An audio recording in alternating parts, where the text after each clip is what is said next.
All right, so welcome everyone. So here in this lesson, we'd like to talk about the second phase of our lesson, that is the simulation process of the high-speed winds that are blowing all across the street. Right here in front of me, I already got the cache version of the fluids that we would like to create with the very, beginning and from the scratch, in fact. So before we proceed, I would like to show you up how the way they will going to come up. So let me just play the timeline. As you may could see that the fluids are really coming too fast and they are not, basically getting simulated. They are already being cached. So we're also going to learn the steps to do the cache of the fluids once we are done with the process. And quite happy with the result.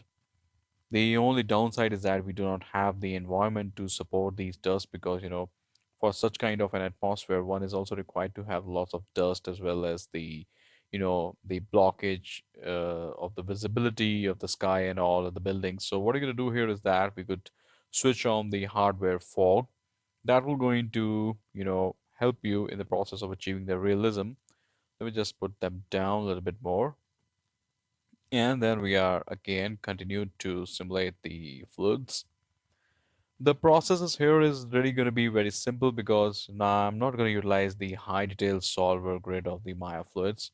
Here this time I'm taking a different approach, and the approach is like that. I'm utilizing the forward advection method of conserving the mass and the velocity of the fluids, which is a different one, but it's quite promising, at least for this kind of an effect.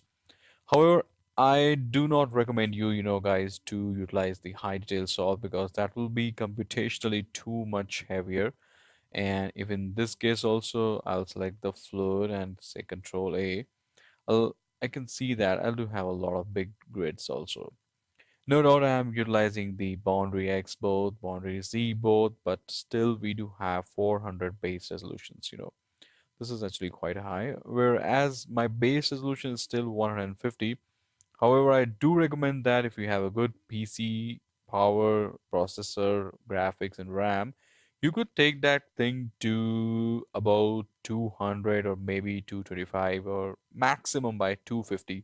There you'll start having the crispiness inside the fluids, all right? So let's get started with the process of creating the impact of the high speedy dusty winds. Okay, so what I'm gonna do is that I'll first of all also wanna let you see that how these dust are being looking, and it's like very nice. I mean, the whole street is now being getting you could say the influence of the dust, and we do have the gigantic storm as well that is also being shown over here. But right here I am just showing you the impact of the dust. This is, you could say, the byproduct of the gigantic storm. So I think so we do have enough discussion over here. So let's just get started with the process of creating it. And for that, I'm going to take the new scene. I don't want to create it over here because we're gonna later merge them up, and then also we'll let you know how to cache them up. Okay, so let's just take the very first new Maya and let's get just start with that. Before I proceed, I would like to recommend that we shouldn't use the sRGB method of, because they do have certain issues in the playback. So I just generally do not recommend this thing. So what I could do is that I can go to the preferences and the color management, can switch off the enable color management, save them up, and now we're good to go ahead. So before we begin, let's do one thing. We'll have to create the setup for the fluids. It's a quite, we could say, a different one, but it gave me the result.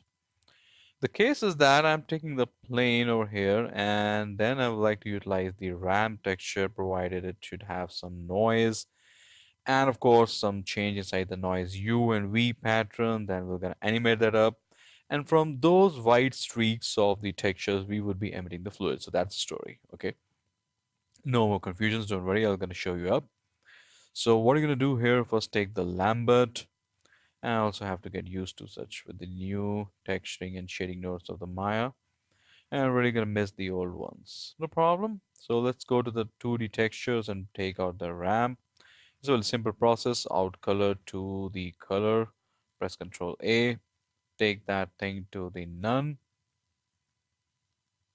and just bring the white color over here. That's called color entry list. Position it anywhere you wish, and then what you need to have is that press the 6 mode. Oh, you also need to apply to the selected object. Okay, that's great.